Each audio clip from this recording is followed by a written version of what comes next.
of all, I am adoring both of you. I love the work you did in Loving. Can you tell me how you were able to really evoke the looks for that time period? Because makeup and hair has changed so much over the years. Well, for me, it was comparatively easy. I had a lot of great research. Jeff Nichols and Ruth Negga and all of the people that I worked with, and my own research, I knew what Mildred looked like, and it was determined. It was easy to determine. And then also I had my mother and grandmother wore their hair very similar to what Mildred Loving wore her hair back in the day. Mm-hmm. So I had a lot to draw from. And Jeff is very adamant, Ruth is very adamant about, no, not too much, not this, not this. And it was such a joy to see someone that knew who she was, because she wanted to be Mildred 2 years before she even got this role, just from her own research from back in the day. And consequently, I go to work, and it was just a joy to see somebody that was secure and work with a secure person. Insecure people just are annoying to me. And so she was a delight every morning. You never knew what to expect or what it was going to be. And the thing, I would always give her a good base. And then our script supervisor, Jean Paul, he was amazing. He would give me all of this. We'd break down the scripts, how she was going to look at certain intervals and what have you. So it was a joy. And then after I do her hair, I do me, what I was going to do. And then I would tell her, okay, now, do Mildred. You've got to be in this scene the rest of this day. Take your hands and find her. And she would. And we'd go to the set and we'd be rocking. It was a joy. Mm-hmm. It was a joy watching the film. How about you? Well, I started out, I watched the documentary, I spoke with Jeff, and when I had a meeting with Ruth, we talked over her look, and we wanted to keep it very real, and we knew that in that time they weren't wearing a lot of makeup, so we wanted to make sure we kept it very natural, and we didn't want makeup to show in the film. We wanted to keep these people really real, and Ruth had a large part of that. Like she was very involved in the process, and we just tried to create what Mildred looked like and Richard, and we did our best. So I saw the film and you transformed them. I wouldn't have recognized them from previous roles. How difficult was that to change them that much using makeup and hair? Well, for Ruth, it wasn't a problem. The biggest thing with Ruth, when they were living in Richmond prior to them moving to D.C., she was a country girl. She wasn't about any of that. She was in love and, enjoying her man and running to tell her sister, hey, I'm pregnant and we're going to get married and blah, blah, blah, blah. But in watching Terry, who plays her sister, you see she's working in a tobacco field. Mm-hmm. And, she's country sister. She's got I put a scarf around her head, but I made sure you saw her natural hair. I wanted that to happen because she was not going to the beauty shop. And then when you see her go to visit Ruth with her mother and she's pregnant, she has a hairdo. She's got a press and curl. Yes. And then when you see her in the juke joint and at the drag racing, she's with her natural hair. She's, that's who she is, because she's going back to pick some more tobacco. And then when she comes to visit them in D.C., she has a hairdo, But it's working with secure people, like I say. They didn't have a problem being real women, real country women, I'm going to dress up because I'm going to see my sister. I'm good. You know what I'm saying? Yes. And the mother, the same way. If you see the mother, it's the same hairdo. Ruth and Mildred, if you put some of her laying in on the couch in his lap, mm-hmm. watch the real Mildred. It's the same look almost, the hair. Mm-hmm. You see them on the steps on the porch where they're just leaning and talking to each other. Same kind of thing. And then when the Supreme Court reverses this mm-hmm. decision, I would love for you to put that side by side mm-hmm. and see the correlation. Oh, wow. It was a joy. I had fun. I had real actors. Joel, his hair was black when I met him. Wow. And Richard Loving was blonde with very white edges. Mm-hmm. And I had to really work and come to that. But I was a blonde many years ago. So and so I knew what to do, you know, and then I would use a toner on him every morning. I would never put a permanent color in his hair after I bleached it. Mm-hmm. And just tone it every morning, wet him and tone it, dry it, send him to work. And he would stay. It's been like this has been an event. This is magical what's going on right now. It really, really is. And I'm like a wreck inside. I'm talking like but it feels so good to have been a part of this. And when I first got this call to do this film, it was like Sarah Green calling, what is your availability? We need a hairdresser for this film, Loving. I said, you're talking about Loving, the Lovings in the 50s? I said, oh, yeah, I'm available. To tell a true story. And didn't it work with Jeff Nichols, who did Mud? Yeah. Oh, you got me here. But from the very onset, Jean-Paul is the most incredible script supervisor you will ever meet in a lifetime. He knows everything about the character, as did I, you know. Mm-hmm. Mm-hmm. Oh, yeah. I know exactly who the Lovings are. How about you? I forgot the question. How were you able to transform them from makeup? Because they really don't look like the Lovings in real life. Right. Well, with Joel, because we knew they were going to we were going to do some really close-up shots, we wanted to make sure we didn't see the makeup. So for him, Richard worked out in the sun. He was a bricklayer, so I wanted to make Joel looked like he had been weathered by the sun, you know. So I did a lot of texturizing with his skin, making it look like he had some sun damage and sunburn. And with Ruth, we wanted to match her skin tone as close as possible to Mildred. So we did that, and her eyebrows were Ruth has beautiful, thick eyebrows, and Mildred has very sparse, thin eyebrows, so we tried to match that up. So we lightened and thinned out her eyebrows a lot, which is very scary. But so scary. And you know, with Mildred, she didn't wear a lot of makeup, so we really tried to stay true to that. It was more about matching the skin tone and doing her lips the same color. We tried to match them up as possible, you know, as much as possible.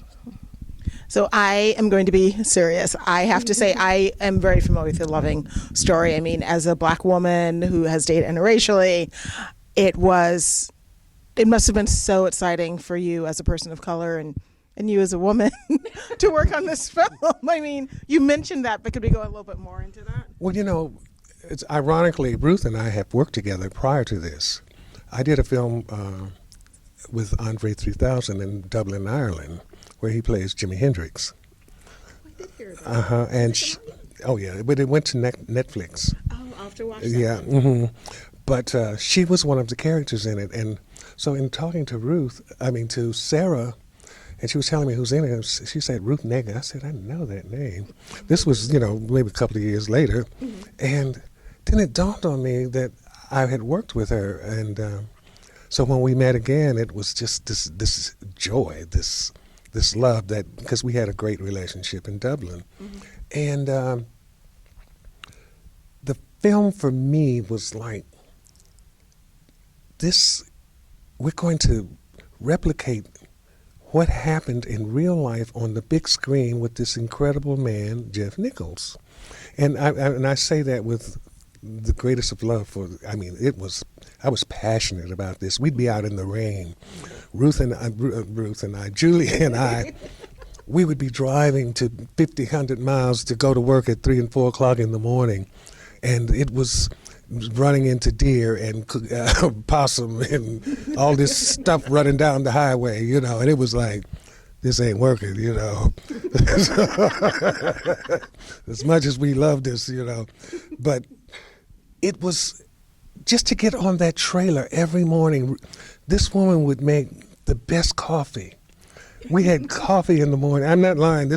and it would just permeate the whole trailer and outside. People started coming from all over for a cup of coffee, from hair and makeup, and we had beautiful coffee cups. We didn't have plastic and styrofoam and all that. No, we had cups. It was serious.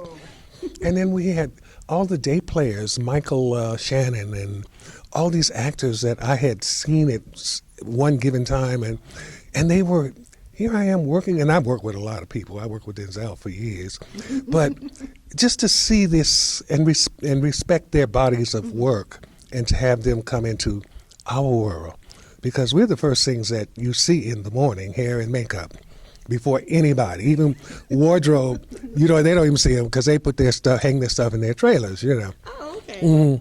But they see us.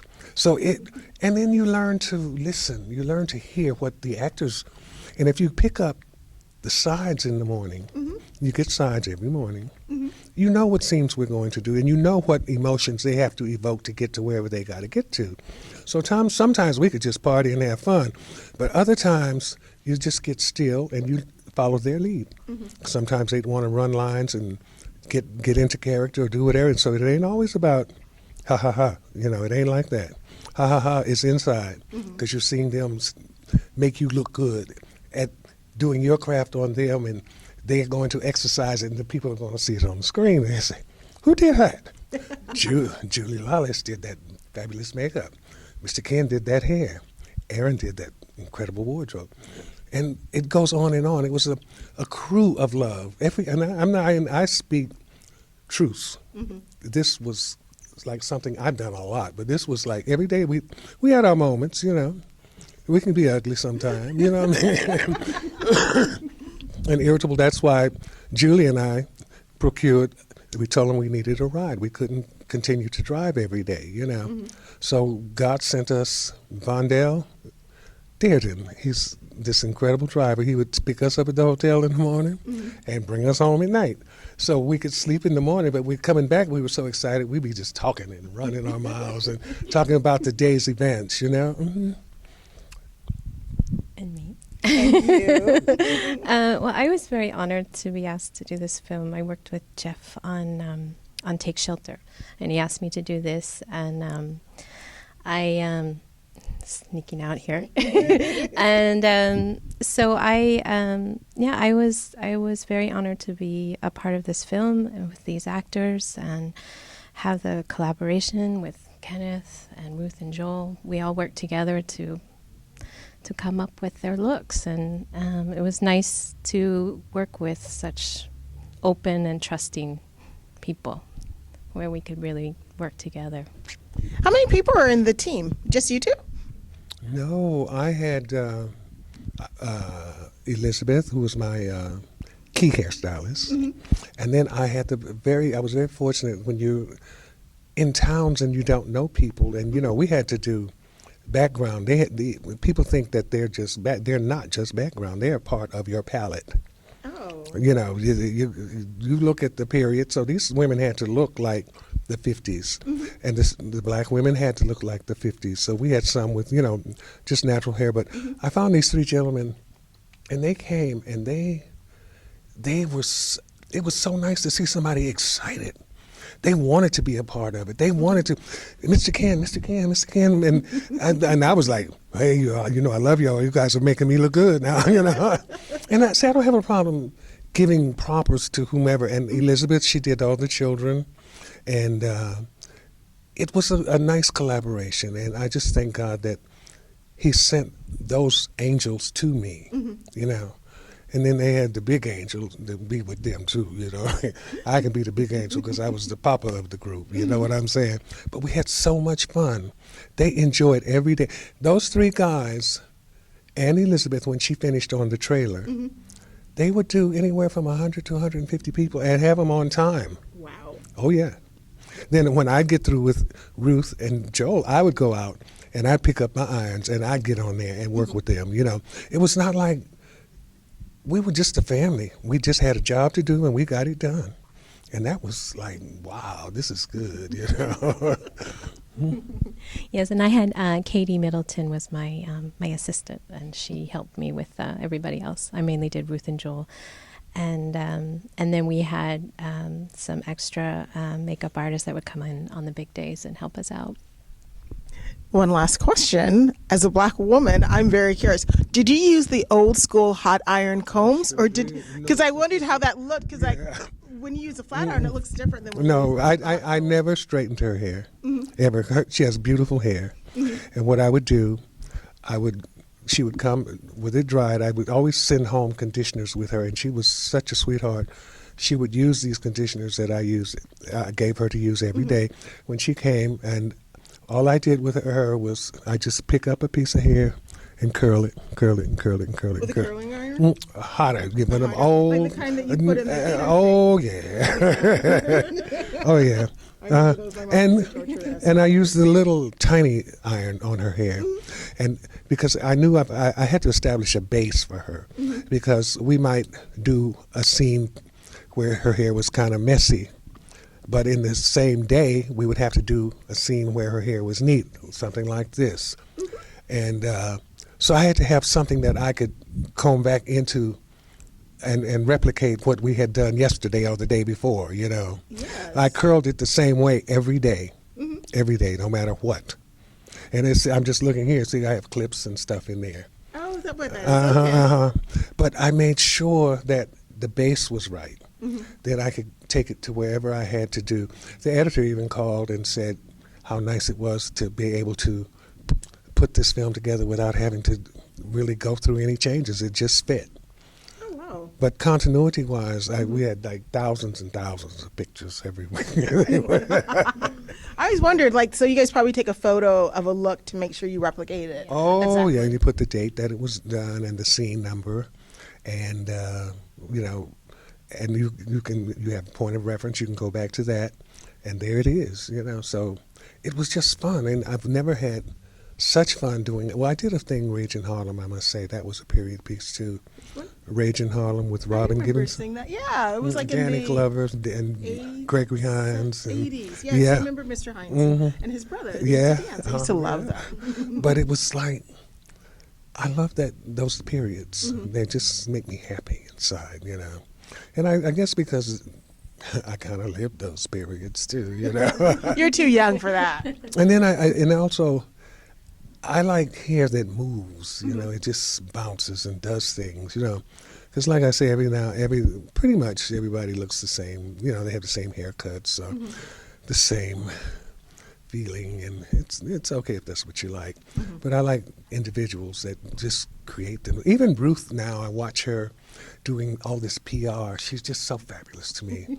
Her hair is just, she's like no other person. She's a chameleon. She can be anything she wants to be. And the way they dress her and put her together, she's just a class act. And those are my joys, to see individuals create themselves. Because no matter how they dress her, she's going to have something to say about her hair. That is so true. So true. Thank you so much for talking with me. Congratulations again. Thank you. You guys should be nominated for all the awards. Well, I received that.